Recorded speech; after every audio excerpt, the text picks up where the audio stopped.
এই প্রশ্নে বলা হয়েছে 2 মিটার পার সেকেন্ড স্কয়ার ত্বরণে উপরে উঠন্ত একটি লিফটে একটি লোক দাঁড়ানোর ফলে ঊর্ধ্বমুখী বল 1180 নিউটন হলে লোকটির ভর কত হবে?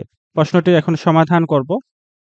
এক্ষেত্রে যেহেতু lift 2 metre per second square ত্বরণে উপরের দিকে উঠছে, তাহলে ঊর্ধ্বমুখী বল হবে F equal m into g plus a।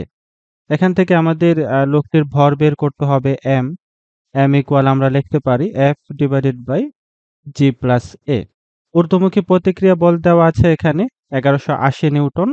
F এর মান আমরা এখানে বসিয়ে দিলাম 1180। এরপর অভিকর্ষ ত্বরণ হচ্ছে 9.8 এবং লিফটের ত্বরণ দেওয়া আছে এখানে 2 মিটার পার সেকেন্ড স্কয়ার। আমরা লিফটের ত্বরণ বসিয়ে দিচ্ছি। ক্যালকুলেটর ব্যবহার করলে আমরা এখান থেকে লোকটির ভর পাচ্ছি 100 কেজি।